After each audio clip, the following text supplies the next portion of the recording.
அனைவருக்கும் வணக்கம். முப்பகுரு நூல்ல இப்ப 12வது அத்தியாயம் பார்க்க போறோம். கல்ப மருந்து சாப்பிடும்போது எப்படி உணவு இருக்கணும்?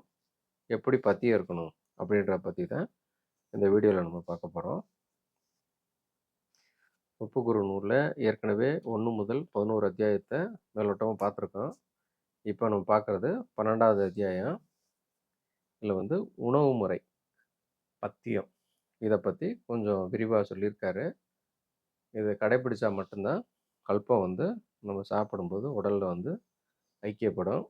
இல்ல அப்படின்னா, கல்பம் சாப்பிட்டு பிரயோஜனம் இருக்காது.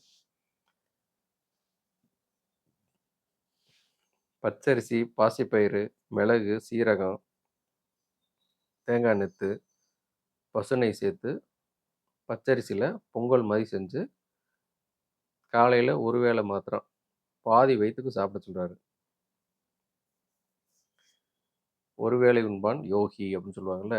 இப்படி கல்பம் சாப்பிடுற அந்த யோகத்துல இருக்கவங்க, ஒரு வேளை மட்டும் உணவு சாப்பிடணும். அது காலையில காலையிலேருந்து மதியம் ஒரு 3 மணி ஆமா 1 மணிலேருந்து 3 மணிக்குள்ள சாப்பிடணும். அப்படி சாப்பிட்டா தான், இரவு நம்ம உணவு இல்லாம இருக்கும்போது, வெறும் பால் மட்டும் சாப்பிட்டுட்டு தூங்க முடியும். இல்லாட்டி தூக்கம் வராது. இரவு பசும்பால் குடுக்க சொல்லியிருக்காங்க.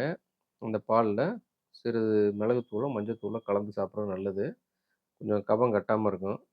தனி பால் சாப்பிட வேணாம். இந்த ஒரு வேளை உணவுன்றது ரொம்ப முக்கியம். இந்த உணவுல அ காய்கறிகள், கீரைகள், கிழங்கு வகைகள்லாம் முற்றிலும் தவிர்த்திருக்கணும். இது எதையாவது ஒண்ணு சேர்த்து சாப்பிட்டோம் அப்படின்னா, நம்ம சாப்பிட்ட கல்ப மருந்து உடம்புல போய் முழுசு வேலை செய்யாம இடையில தடுத்துரும். அதனால தான் அ இந்த உணவுகள் மட்டும் இப்ப சொன்னாங்கல்ல பச்சரிசி, பாசிப்பயிறு, மிளகு, சீரகம், தேங்காய் எண்ணெத்து, பசுநெய் இதுக்குள்ளேயே முடிச்சுக்க சொல்றாங்க. அதன் பிறகு 15 நாளுக்கு ஒரு முறை, பட்சத்துக்கு ஒரு முறை பஞ்சகல்ப ஸ்நானம் செய்ய சொல்றாங்க. பஞ்சகல்பம் அப்படின்றது தெரியும் எல்லாருக்கும். கடுக்காத்தூளு, நெல்லி விதை அல்லது நெல்லி பருப்பு, கஸ்தூரி மஞ்சள், மிளகு, வேப்பம்பருப்பு. இந்த 5 ஐட்டங்கள சம அளவு எடுத்து பொடி செஞ்சு வச்சுக்கிட்டு, இத அமுரியில கொதிக்க வைக்கணும். அமுரினா என்னன்னு கண்டுபிடிங்க. கண்டுபிடிச்சுட்டு செய்யுங்க. எனக்கு அமுரி கண்டுபிடிக்க தெரியல, அமுரினா என்னன்னு தெரியாதுன்றவங்க, பசும்பால்ல கொதிக்க வச்சு தலையில போட்டுக்கங்க. ஒண்ணும் குற்றம் கிடையாது. அதில கொதிக்க வைக்கணும். கொதிக்க வச்சுட்டு, அதுக்கப்புறம் ஆற வச்சு, தலைக்கு வெதுவெதுப்பா இருக்கும்போது போடணும். போடும்போது தண்ணியா கூழ் பதத்தில தான் இருக்கும். போட்டு காய காய கொஞ்சம் முடிலாம் ஷார்ப்பா ஏதோ ஒரு பசை தடவுனா எப்படி நிக்கும், அது மாரி இருக்கும். கஸ்தூரி மஞ்சள் கலந்திருக்கனால, முகத்தில, அதே மாரி நம்ம காது ஓரத்தில, கழுத்து ஓரத்தில அது வடியும்போது, அந்த தலையில அப்ளை பண்றது வடியும். வடியும்போது முகத்த எல்லாமே அது கொஞ்சம் மஞ்சள் நிறத்துக்கு ஆயிரும். பெண்கள் மஞ்சள் பூசினா எப்படி இருக்கும் முகத்தில, அதேபோல இந்த பஞ்சகற்பம் தேய்ச்சு குளிக்கிற ஒரு முகத்திலயும் அப்படி வரும். அதனால முகத்தில படாம இருக்கணும்னா, ஏதாவது ஒரு பிளாஸ்டிக் சேர்ல உட்காந்துக்கிட்டு, தலைய பின்னாடி சாய்ச்சு வச்சுக்கிட்டு, அத வடியாம பார்த்துக்கங்க. இல்லன்னா, முன்பக்கம் தலையில கொஞ்சமா வச்சுட்டு, உச்சியிலேருந்து பின்பக்கம் நெறைய வச்சுக்கங்க. இருந்தாலும் பஞ்சகல்ப ஸ்நானம் வடியாத மாரி, நம்ம மருதாணி வைக்கிறோம் பாருங்க, அது மாரி கூட நம்ம தலைக்கு வச்சுக்கலாம். 1 மணி நேரத்துலேருந்து 3 மணி நேரம் வரைக்கும் ஊறணும். அதுக்கப்புறம் வெதுவெதுப்பான வெந்நீர்ல குளிக்கணும். குளிச்சதுக்கப்புறம் தலைக்கு எந்த எண்ணெயும் வைக்கக்கூடாது. அன்னைக்கு ஃபுல்லா அந்த முடி, அதாவது வேர்க்கால்லேருந்து ஒரு காந்தல். இப்போ நம்ம மிளகு பொடிய சலிச்சோம், இல்ல அம் அ ஒரு காரமான பொருள், திரிகடுகு இதெல்லாம் கையில நம்ம தொட்டு ரொம்ப நேரம் மிளகாய் பொடி இதெல்லாம் கையில வச்சிருந்தா எப்படி கையில ஒரு மாரி எரிச்சல் வரும். இதே மாரி நம்ம தலையில வேர்க்கால்லையும் வரும். ஒரு ஒரு அனல் அடிக்கிற மாரியே இருக்கும். நம்ம தலையிலேருந்து உடம்புல இப்போ ஒருத்தர் ரொம்ப தூரம் நடந்து வந்த ஒரு உடம்புல இருந்து எப்படி ஒரு அனல் அனல் வெளிய வரும். அதே மாதிரி நம்ம தலையில இருக்கக்கூடிய அந்த ரோமத்துவாரத்து வழியா நம்ம உடம்புல இருக்க அதாவது தேவையில்லாத அந்த உஷ்ணம்லாம் வெளியேறும். அது கண்கூடா தெரியும். இது போக இது 15 நாளைக்கு ஒரு தடவ இந்த இத நம்ம செய்றோம். பஞ்சகல்ப சாணம். வாரத்துக்கு ஒரு தடவ சனிக்கிழமை மட்டும் பசு நெய்ய எண்ணெய் மாரி இருக்கும். உருக்குன பசு நெய்ய தலைக்கு தேய்ச்சு, நல்லா தப்பலம் போடணும். உடம்புல நல்லா ஒரு 1/2 மணி நேரம், 1 மணி நேரம் மசாஜ் மாரி பண்ணிட்டு, அதுக்கப்புறம் வெந்நீர்ல குளிக்கணும். வாரத்துக்கு ஒரு தடவ நெய் தேய்ச்சு குளிக்கணும். சேகா போட்டுக்கணும். பஞ்சகல்ப ஸ்நானம் பண்ணும்போது சேக்கா போடக்கூடாது, ஷாம்பு போடக்கூடாது. வெறும் பஞ்சகல்ப ஸ்நானம். தண்ணி மட்டும், வெந்நீர் மட்டும் ஊத்திக்க வேண்டியது. இப்படி செஞ்சுட்டு வந்தோம் அப்படின்னும், மெயினானது வந்து அ அறுசுவைய நாக்கு விரும்பக்கூடாது. அதே மாரி பெண் போகத்த விரும்பக்கூடாது. பெண் போகத்த விரும்பணும் அப்படின்னா, உடம்புல வந்து அது என்ன சொல்றது, சிறுநீர் போற வழி வந்து வெந்து போயிரும். அதேமாரி சிறுநீர்ல வெந்து வெளிய போக ஆரம்பிச்சுரும். அப்புறம் வந்து அது நிக்காது. அதனால உடம்பு அழிஞ்சு போயிரும் அப்படின்னு சொல்லி எச்சரிக்கை பண்றாங்க. அதுக்கு ஒரு பாடலே பாடியிருக்காரு. "தெரியும் பார் பாடுபட்டால் சொர்பம் சித்தி." இப்படி கல்ப மருந்து சாப்பிடுறதுக்கு வாய கட்டி, வயித்த கட்டி கரெக்ட்டா இருந்தேன்னா, சொர்ப சித்தி வரைக்கும் போய் சேரலாம். இது இதெல்லாம் தெரிஞ்சுட்டு பத்தியம் தவறுற மாரி, விந்து தெரியாம விட்டுட்டோம்னா, விந்து விட்டால் குறியும் பார் வெந்துடனே வினை மீளாது. அந்த ஆண்குறியில வந்து வெந்து போயிரும். விந்து வந்து கட்டுக்கடங்காம சிறுநீர்ல சேர்ந்து உற்பத்தி ஆக ஆக வெளிய போயிட்டே இருக்கும். கூறுகிறேன் தேகமும் அழிந்து போகும். சொல்றேன் இந்த தேகம் வந்து உனக்கு சித்தியாகாம கெட்டு போயிரும் அப்படின்னு சொல்றாரு. அப்ப கல்பம் சாப்பிடும்போது 2 எலும்பற்ற உறுப்பு 2 இது சொன்னபடி கேட்கணும். நம்ம சொன்னபடி கேட்டா தான் நம்ம கல்பம் சாப்பிட முடியும். இல்ல அதோட இஷ்டத்துக்கு தான் நம்ம இருப்போம்னா, கல்பம் சாப்பிட நமக்கு தகுதி இல்லை அப்படின்னு அர்த்தம். அதனால இத முயற்சி பண்ணாம இருக்கிறதே நல்லது. அதே மாதிரி வெளிநாட்டு சித்தர்கள் வந்து அவங்களோட நூல்கள்ல வந்து எந்த ஒரு பத்தியத்தையும் சொல்லல. ஆனா நம்ம நாட்டு சித்தர்கள் வந்து நம்ம நாட்டோட வெப்பத்தட்பவெப்பநிலைக்கு ஏத்த மாரி, நம்ம இதில அந்த 6 பருவ காலங்கள் இருக்குல்ல, அதுக்கேத்த மாரி ஒரு 10 வகையான உணவுகள்லாம் சொல்லியிருக்காங்க. இது அகஸ்தியர் அமுத ஞானம் 1600ல இருக்கு. நம்ம அடுத்து நம்ம சேனல்ல இந்த முப்புக்குரு முடிச்சதுக்கப்புறம், அடுத்தது வரும்போது அந்த அமுத ஞானம் 1600 இருக்க அந்த 10 கற்ப மருந்து சாப்பிடும்போது உள்ள உணவுகள நான் அதில முடிஞ்சா செஞ்சு காட்டுறேன். இல்லாட்டி விளக்கியாவது சொல்றேன். நம்ம கருணாகர சாமிகளே சொல்லியிருக்காரு. இந்த மருந்து சாப்பிட்டு வரும்போது, வெங்காயம் சருகுது போல் அ தேகத்தில வந்து தோல் வந்து கழண்டு விழுகும் அப்டின்னுவாரு. நகம் உதிரும், பல் உதிரும்னு சொல்லுவாரு. அந்த மாதிரி மாற்றங்கள் நடக்கக்கூடியது. அதனால எப்படி ஒரு சின்ன குழந்தை பால் மட்டுமே குடிச்சு, அதுக்கு வந்து பல்லு முளைக்குதோ, அதுபோல இந்த கல்பம் சாப்பிட்டுட்டு வரவங்களுக்கு வந்து, இந்த பத்தியத்தோட பால் சாதம் அல்லது பொங்கல் மட்டும் வச்சு சாப்பிட்டு வரவங்களுக்கு, இந்த அ இதில செய்யுள்ல கூறப்பட்ட அனைத்துமே நடக்கும். இவங்க பத்தியம்னு அதிகமா சொல்றது என்ன அப்டின்னா, கல்பம் உண்ணும்போது காய்கறிகள், கிழங்கு வகைகள், புளி, உப்பு இதெல்லாம் வந்து உபயோகிக்கக்கூடாது அப்டின்றாங்க. நம்மள்ல சில பேர் வந்து இன்னும் வந்து உப்புனால தான் எல்லாம் ஆச்சு. சித்தர் சொல்லியிருக்காங்க. அந்த உப்பு வந்து எந்த உப்புன்னு தெரியணும்ல. அவங்க சொல்றது அண்டம்ன்ற இதில இருக்கக்கூடிய உப்பா, இல்ல வந்து கடல் தண்ணீல இருந்து வர உப்பா அப்டின்னு இருக்குல்ல. இப்ப அவங்க பத்தியம் சொல்றது, இது சாப்பிடக்கூடாதுன்னு சொல்றது வந்து, நம்ம அன்னத்துக்கு கூட்டுற தெருவுல வித்துட்டு வர உப்பு உப்புன்னு கூவி கூவி விக்கிறாங்கல்ல, அந்த உப்பு தான் கூட்டக்கூடாதுன்னு சொல்றாங்க. அந்த உப்பு வந்து சாப்பிட்றனால உப்பினால் நிறையும், புளியினால் திரையும் இருக்காங்க. உப்புனால நரைச்ச முடி வருது.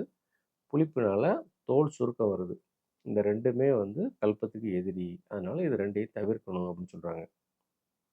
இப்ப பச்சரிசி புளிப்பு அதிகம்னு இருக்கு. அப்ப பச்சரிசிய மட்டும் சாப்பிட சொல்றாங்க அப்படின்னு உங்களுக்கு தோணலாம். பச்சரிசி புளிப்பு அதிகம்னாலும், ஒரு நாளைக்கு உண்டான உங்க உடலுக்கு தேவையான ஆற்றல், அது வந்து இந்த பச்சரிசி மட்டுமே தரும். இதே இது புழுங்கரிசிய சாப்பிட்டீங்கன்னா, உங்களால பசி பொறுக்க முடியாது. பச்சரிசியில புளிப்பு அதிகம் இருந்தாலும், ஒரு வேளை உணவு நீங்க சாப்பிடுறனால, மீதி 2 வேளைக்கும் அதுவே மேனேஜ் பண்ணிக்குது. அதுக்காண்டி தான் பச்சரிசிய வந்து சாப்பிட சொல்லியிருக்காங்க. இந்த காய்கறிகள்லாம் வந்து நம்ம தொடர்ந்து சாப்பிட்டோம்னா, அதிலேயே தண்ணீச்சத்து அதிகம் இருக்கனால, கல்ப மருந்துன்னு ஒண்ணு சாப்பிடும்போது, அந்த கல்பம் இப்போ அதில அமுரிய சாப்பிட சொல்றாங்க, புளிய சாப்பிட சொல்றாங்க. அதாவது அமுரி செய்யும்போது, அதாவது கல்ப மருந்து செய்யும்போது, அகர, உகரம் 2 கிடைக்குது. அகர கற்பம் சாப்பிட சொல்லுவாங்க. அப்புறம் உகர கற்பம் சாப்பிட சொல்லுவாங்க.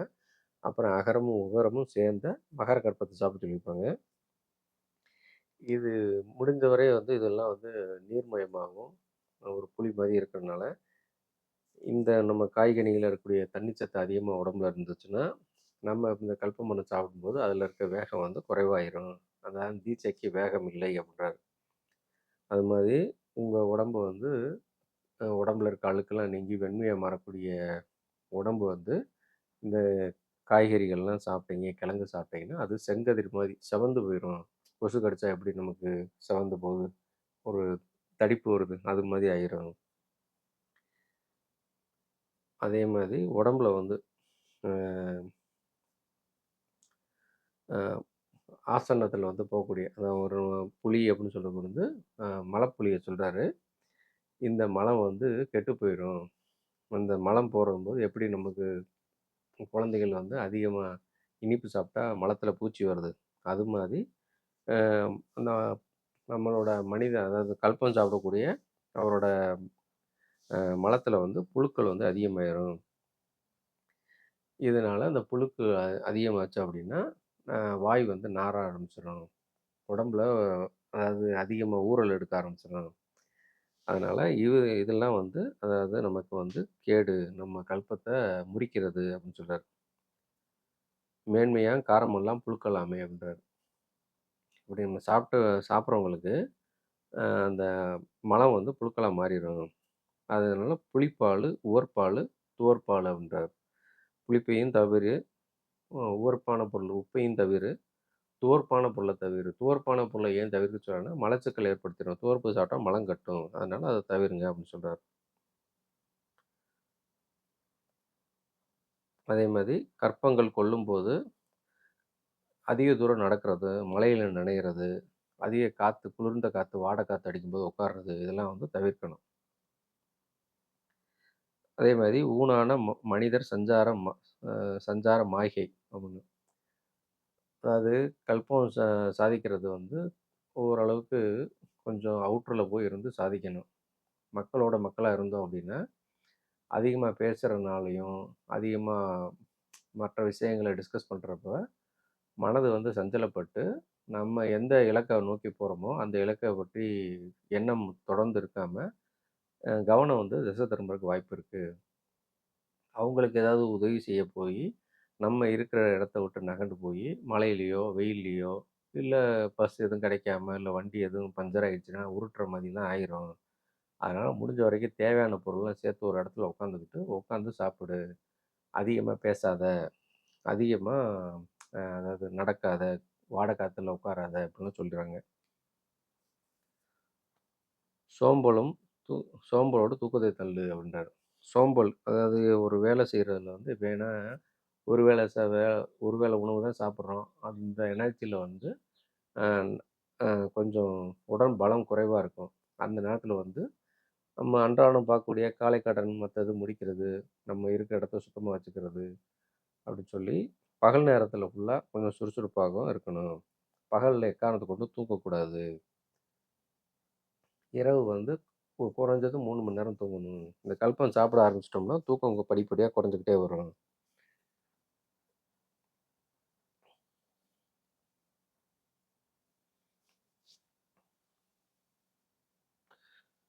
நம்ம சாப்பிடக்கூடிய உப்புனால உடம்புல பித்தம் கூடும், கோவமும் வரும். அதனால தான் உப்பையும், புளியும் நீக்கச் சொல்றோம் அப்டின்னாங்க.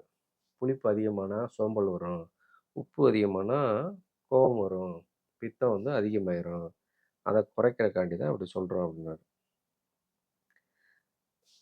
டேஸ்ட்டா இந்த உணவு பொருள் இப்டி நல்லா சுவையா இருக்கும் அப்டின்னு சொல்லி அந்த குறிப்பிட்ட உணவுகள அப்படி நெனச்சு பார்க்குறதே வந்து, உங்களுக்கு அந்த கல்ப விரதத்த தவிர்க்க விட்டுரும். அதனால அது மாரி விஷயங்கள கூட நெனச்சு உங்களுக்கு பிடிச்ச உணவுகள கற்பனையில கூட நெனச்சு பார்க்காதீங்க அப்படின்னு சொல்றாரு.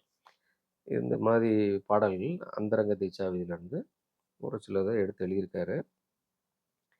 இது போக புலஸ்தியர் கற்பம் 300, திருவள்ளுவர் கற்பம் 300 இதெல்லாம் பார்த்தோம்னா, இன்னும் இது மாரி அ சில விஷயங்கள் சேர்த்துக்கலாம்னு இருக்கும். சில விஷயங்கள் தவிர்த்துக்கலாம்னு இருக்கும்.